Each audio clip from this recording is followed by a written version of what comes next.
the big idea with the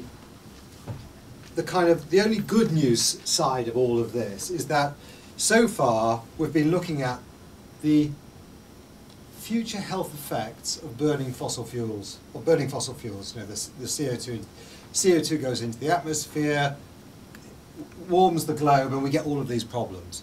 But actually, you can go one step back and say, okay, fossil fuel energy use in the future will cause climate change, and that will cause health effects. But fossil fuel energy use now causes a lot of health effects. And so actually mitigating climate change, pulling the fossil fuels out of society, has the potential to be really dramatically beneficial for public health. And you can see that if we look at the transport. We're all 50, it sounds like. Right? Is that true? Well, I'm not quite. Well, I grew up in, when I grew up, there were no cars in the street. So I was a sort of pre-motor car person. And my grandfather was the first person in our town to have a car. Anyway, so this is a Lowry painting. I wasn't around when Lowry was painting. That was 1926. And so Lowry used to go out into Manchester and paint what he saw. And apparently, what his pictures are supposed to show is the grime of industrial England. We're supposed to look at the sky and say how polluted it is. But actually, the most marvellous thing is that the streets were really unpolluted. Now we've got clean sky to some extent, only because we can't see CO2. If we could, we'd be highly polluted. But the streets are really polluted. That street out there, Gower Street, right next to the London School of Hygiene, is a cesspit of traffic. So what's happened over the years? So Henry Ford, didn't invent the motor car, but he invented its mass production. Cars replaced trams. They said that General Motors bought up the tram system and closed it down. Then town planners collaborated with car makers to, the inner cities got crowded, so they built huge highways so people could live in leafy suburbs. They did. We had proliferation of leafy, car-dependent suburbs. And at this stage, you should start humming that song by, I always forget who it is. We paved, Joni Mitchell, about how we paved paradise and put up a parking lot.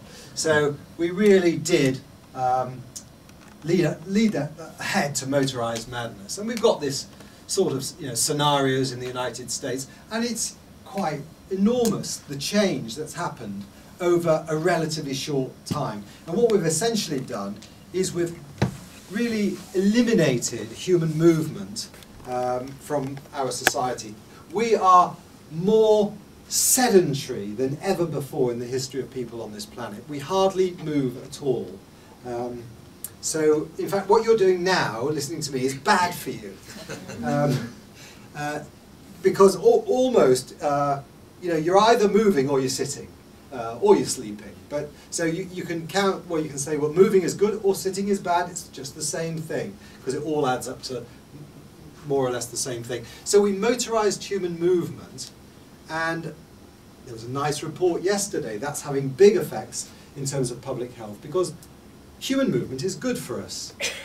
And so this raises the possibility that if we decarbonize, and if we decarbonize our transportation system and start moving our bodies again, it will be good for the climate and good for health. In fact, that's the strapline of the Climate and Health Council. What's good for climate is good for health. So it could be different, and we sort of tried to quantify this with colleagues, with Hugh and others, some years ago in a series of articles in The Lancet. This is current travel patterns in London. So we do there's a lot of car driving, there's a bit of rail, a bit of bus, not much walking and cycling.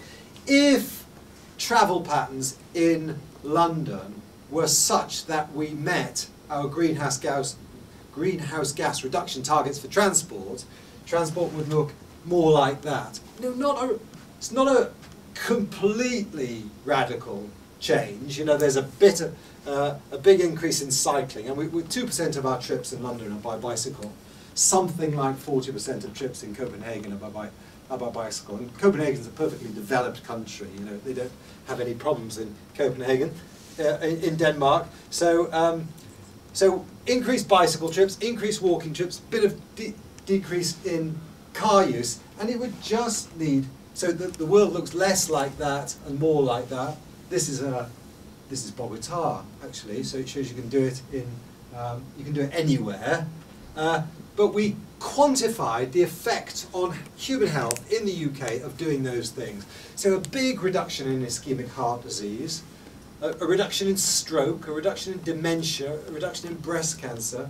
Unless we make the roads safer, there would actually be a slight increase in road traffic crashes. Because a good part of the reason why road death rates have fallen over the years is because actually everybody out there on the road is in this metal box.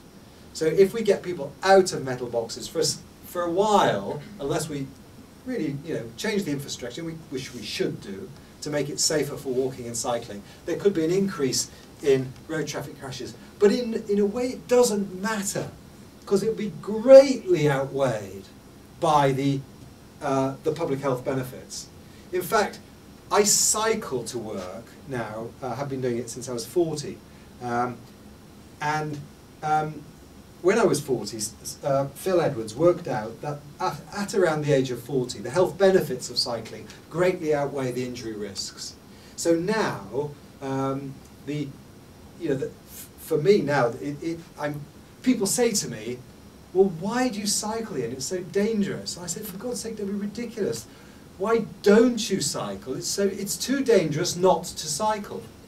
That's how you should think about it. It's too dangerous not to cycle. But the thing is, we don't think of a heart attack and a stroke as a transport-related death, but they are. So decarbonising the transportation system could be a major step forward in public health. In fact, if we just said from now on, public health in Britain is only about sustainability, and just forget about all the rest of it, just do sustainability, just do decarbonisation, it would be probably the best